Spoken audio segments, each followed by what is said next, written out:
The Kettleers traveled to Hyannis tonight, looking to get their 10th win of the season and liven up their bats against Hyannis' struggling pitching staff after scoring only one run in each of their last two games. Cotuit got off to the quick and hot start they wanted in this one, as Matt Mervis launched a ball to right that looked questionable to stay fair until it snuck in just inside the right field foul pole for a 2-run shot and Mervis' first on the season. In the second, Cotuit got runners in scoring position for Adam Oviedo, who implemented Coach Roberts' trademark small ball strategy and laid down a sac bunt that brought Christian Robinson home from third for a 3-run lead. Cotuit's defense would also start to shine again in this one, with great plays such as Cody Pasek throwing out a stealing Hyannis runner at second from behind the dish, and Adam Oviedo making an amazing leaping catch on a line drive in the third, and hustling back to second to dive in and get the base runner out for an unassisted double play. In the fourth, Cotuit would add one more on a Matt Mervis sac fly to the left fielder for a comfortable 4-0 lead. However, that lead was short-lived due to a 3-run homer to right center by Hyannis' Jordan Westberg in the bottom of the fourth that reduced Cotuit's lead to 1.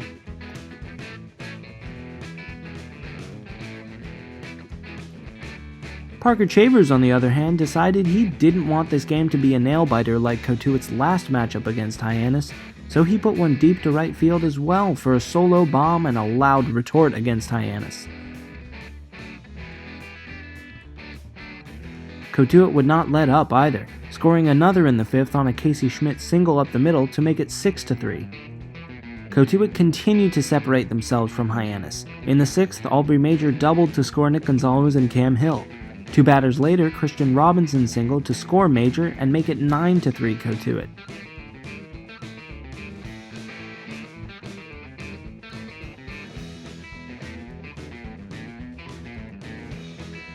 Hyannis themselves did get their fair share of hits tonight, but none translated into any runs beside their 2 homers, the second of which was a solo bomb launched once again off the bat of Jordan Westberg, high into the left field trees. Adam Oviedo was a brick wall at short tonight as he tapped second in another double play to end the sixth. And Cotuit very clearly shut the door early on this one, as Matt Mervis continued his power-hitting night with a double that scored one more for Cotuit in the seventh. That was followed by a chopper from Aubrey Major that the Hyannis second baseman couldn't field, so 2 more Cotuit runners crossed the plate for a mountainous 12-4 lead.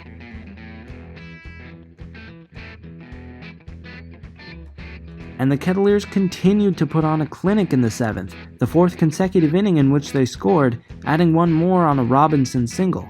And they scored their 5th and final run of the inning on a chopper to the third baseman, who tried to tag out Cody Pasek on his way to third, but was left in the dust as Pasek utilized the 5 Ds of dodgeball and evaded the tag to avoid the third out and let the Kettleers' 14th run of the game cross the plate. In addition, as if 2 double plays on the day weren't enough already, the Kettleers executed another thanks to the quick reflexes of reliever Kyle Nicholas, who caught a screaming line drive directed right at him and then flipped the ball to first to get out of the 7th. Matt Mervis would wrap up the game with a nice little bow after he doubled once more in the 9th for 2 more RBI and 5 total on the day, as the Kettleers went on to close out a 3.5-hour long 16-4 win for their 10th of the season and a breath of fresh air. Tonight's was doubtlessly a great win, but Cotuit's next task is to keep their bats as hot as they were tonight against tougher competition if they're going to dispel their streaky reputation over the last few games.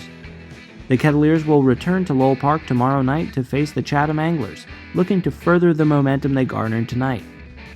With such a long game, we were only able to catch up with Coach Roberts tonight, so to send you to our interview with Coach, and signing off for the Cotuit Kettleers, I'm Jacob Cohen. All right, it was a big win, Coach, 16-4. My sources tell me that before the game at Lowell Park, you had a little meeting with the team stressing effort. Were you satisfied with the effort today? Yeah, not because of the score. I go by each individual, and I thought the last 2 days against Falmouth, our effort was pretty marginal, and very pleased, not because of the score tonight, but the guys really did have a great effort, and it's our last meeting till the end of the season. There'll be no more effort meetings. You put out effort, you play. If you don't put out effort, you don't play. Yeah, so I'm just wondering, obviously 16 runs scored, the offense had a great game, but just looking at the pitching staff, they gave up, with runners in scoring position, the other team was 3 for 15. What does that speak to the poise of your pitching staff today? Well, we did a good job. I mean, they could have scored quite a few runs early. We were really fortunate to get out of a couple of jams early. Reed fought and finessed it, didn't have great stuff tonight, but I appreciate his effort.